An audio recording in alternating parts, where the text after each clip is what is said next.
ചെയ്തത് ഏതാ? നമ്മുടെ ലെജിസ്ലേച്ചർ ഓഫ് ഇന്ത്യ. അതിൽ ഏറ്റവും നമ്മൾ പഠിച്ചത്.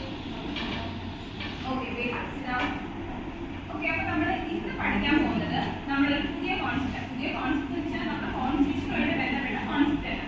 എന്തെന്ന് വെച്ച് കഴിഞ്ഞാൽ കോൺസ്റ്റിറ്റ്യൂഷണൽ അമെൻഡ്മെന്റ്.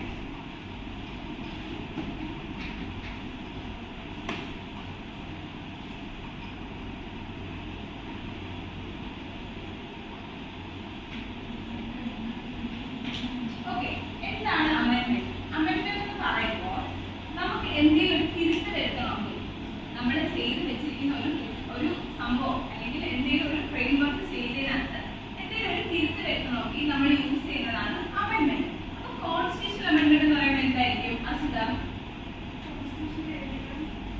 തിരുത്ത് വരുത്തണം.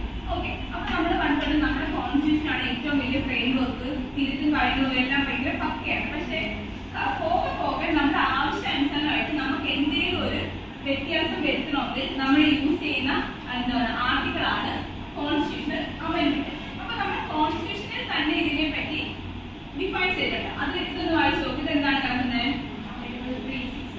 Okay, article 368. അപ്പൊ ആർട്ടിക്കിൾ 368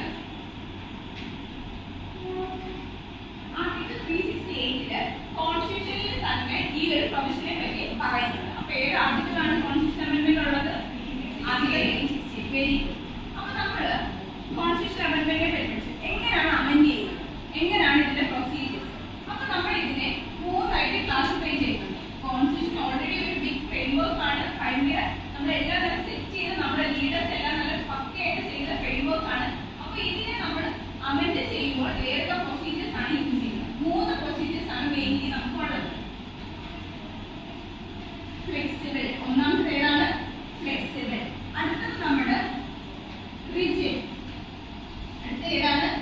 റിജിഡ്. പിന്നെ നമുക്ക് മൂന്നാമത്തത് വരുന്നതാണ് മോർ റിജിഡ്. അപ്പൊ എന്തായിരിക്കും ഈ വാക്കിൽ തന്നെ കൊടുത്തിട്ട് എന്താണ് ഫ്ലെക്സിബിൾ? ഈസി ആയിട്ട് കുറച്ച് സിമ്പിൾ ആയിട്ട് നമുക്ക് മറന്നു. നമ്മൾ എത്രത്തോളം സിമ്പിൾ ആയിട്ട് പറയുവാണ് നമ്മുടെ കോൺസ്റ്റിറ്റ്യൂഷൻ അമെൻഡ്മെന്റ് വരുത്തണമെങ്കിൽ നമ്മുടെ ലീഡേഴ്സ് എല്ലാം നമ്മുടെ സെലക്ടഡ് റെപ്രസെന്റേറ്റീവ്സ് നമ്മുടെ ബ്യൂറോക്രാറ്റ്സ് എല്ലാവരും അംഗീകരിച്ചാണ് നമ്മളൊരു അമെൻഡ്മെന്റ് വരുന്നത്. അതിൽ ഏറ്റവും ഫ്ലെക്സിബിൾ ആയിട്ട് മാറ്റാൻ പറ്റും, ഏറ്റവും സിമ്പിൾ ആയിട്ട് മെജോറിറ്റിയിൽ മാറ്റാൻ പറ്റുന്നതാണ് മാറ്റാൻ പറ്റുന്ന പ്രൊവിഷൻസ് ആണ് ഫ്ലെക്സിബിൾ മെജോറിറ്റി, അതായത് ഫ്ലെക്സിബിൾ അമെൻഡ്മെന്റിലൂടെ നടപ്പിലാക്കുന്നത്. എക്സാമ്പിൾ ആയിട്ട് നമുക്ക് പറയാൻ പറ്റുന്നതാണ് GST. GST എന്ന് പറഞ്ഞാൽ നമുക്ക് ഇമ്പോർട്ടൻ്റ് ആയിട്ടുള്ള പ്രൊവിഷൻ ആയിരുന്നു. അപ്പൊ നമ്മൾ അത് ഏറ്റവും കൂടുതൽ യൂസ് ചെയ്തിരിക്കുന്നത് ഫ്ലെക്സിബിൾ, അതായത് ഫ്ലെക്സിബിൾ അമെൻഡ്മെന്റ് യൂസ് ചെയ്താണ് GST എന്ന് പറയുന്ന കോൺസെപ്റ്റ് നമ്മുടെ കോൺസ്റ്റിറ്റ്യൂഷനിൽ ഇൻക്ലൂഡ് ചെയ്തിട്ടുള്ളത്. അടുത്തത് റിജിഡ്. റിജിഡ് എന്ന് പറയുന്നത് എന്താണ്? കുറച്ച് ഹാർഡായിട്ട് നമുക്ക് ഫീൽ ചെയ്യുന്നത്. അത് ആ വാക്കിലുള്ള പോലെ തന്നെ റിജിഡ് ആയിട്ടുള്ള ഒരു കോൺസെപ്റ്റ് ആണ്. നമ്മുടെ ലെജിസ്ലേച്ചർ, അതായത് നമ്മുടെ ലീഡേഴ്സ് ഇരിക്കുന്ന അസംബ്ലിയിൽ 2/3 ഓഫ് ദ മെജോറിറ്റി ഉണ്ടെങ്കിൽ നമുക്ക് റിജിഡ് ആയിട്ട് ആ അമെൻഡ്മെന്റ് അല്ലെങ്കിൽ ആ ഒരു റൈറ്റിനെ നമുക്ക് പാസ് ചെയ്യാൻ പറ്റും. ഈ റൈറ്റ് ആണ് റിലേറ്റഡ് ആയിട്ട് ലോ ആയിട്ട് മാറുന്നത്. അപ്പൊ റിജിഡ് എന്ന് പറയുമ്പോൾ 2/3 മെജോറിറ്റിയിൽ നമ്മൾ പാസ് ചെയ്യുന്ന ബിൽ. അടുത്ത മോർ റിജിഡ്. മോർ റിജിഡ് എന്ന് പറയുന്നത് എന്താണ്? കുറച്ചുകൂടി ഭയങ്കര ഹാർഡായിരിക്കും. അപ്പൊ ഫ്ലെക്സിബിൾ, റിജിഡ്, മോർ റിജിഡ്. അപ്പൊ ഭയങ്കര നമുക്ക് ഒട്ടും നമുക്ക് ഈ ഭാവിയിൽ വരുന്ന ക്ലിയറൻസ് അല്ലാണ്ട് നമ്മൾ പെട്ടെന്നൊന്നും പ്രതീക്ഷിക്കാതെ. ഇപ്പൊ എക്സാമ്പിൾ പറയുകയാണെങ്കിൽ നമ്മുടെ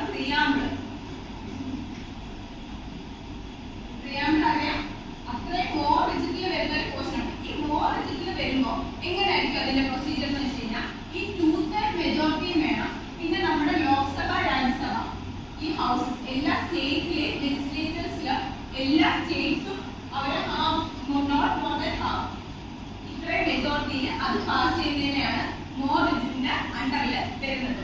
എന്തെങ്കിലും ഡൗട്ട് ഉണ്ടോ ഇതിനകത്ത്? ഓക്കെ, അപ്പൊ നമ്മൾ ഇന്ന് പഠിച്ച കോൺസെപ്റ്റ് എന്താണ്?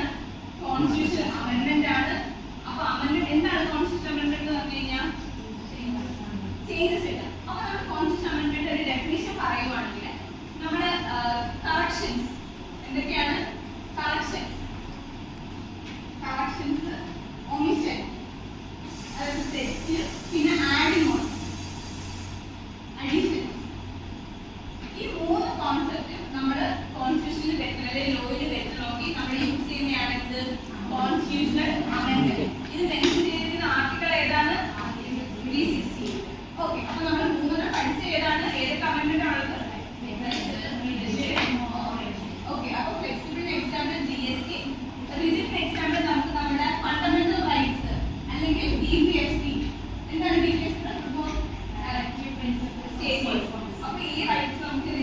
കൊടുക്കാം. നമുക്ക് പ്രിയാമ്പിൾ നമ്മുടെ ലീഡേഴ്സിന്റെ ഇലക്ഷൻ അങ്ങനത്തെ പ്രസിഡന്റ് പ്രൈം മിനിസ്റ്ററിന്റെ ഒക്കെ ഇലക്ഷൻ അങ്ങനെ എന്തെങ്കിലും സംബന്ധിച്ചുള്ള മോർ റിജിഡ് ആയിട്ടുള്ള ഇമ്പോർട്ടന്റ് ആയിട്ടുള്ള കോൺസെപ്റ്റിനെ ആയിരിക്കും മോർ റിജിഡ് അമെന്റ്മെന്റിലൂടെ ചെയ്യുന്നത്. അപ്പൊ നിങ്ങൾ വരുമ്പോൾ ഏതൊക്കെ കാറ്റഗറീസിൽ നമ്മൾ ഇതുവരെ ലോസ് ഇനിഷ്യേറ്റ് ചെയ്തിട്ടുണ്ട്. ഇപ്പൊ എക്സാമ്പിൾ GST പറഞ്ഞിട്ടുണ്ട്, പിന്നെ ഫണ്ടമെന്റൽ റൈറ്റ്സിലോ അല്ലെങ്കിൽ DPSPയോ എന്തെങ്കിലും ചേഞ്ച് വരുത്തിയിട്ടുണ്ടോ എന്ന് അടുത്ത ക്ലാസ്സിൽ വരുമ്പോൾ ജസ്റ്റ് ഒന്ന് നോട്ട് ചെയ്തുകൊണ്ട് വരിക.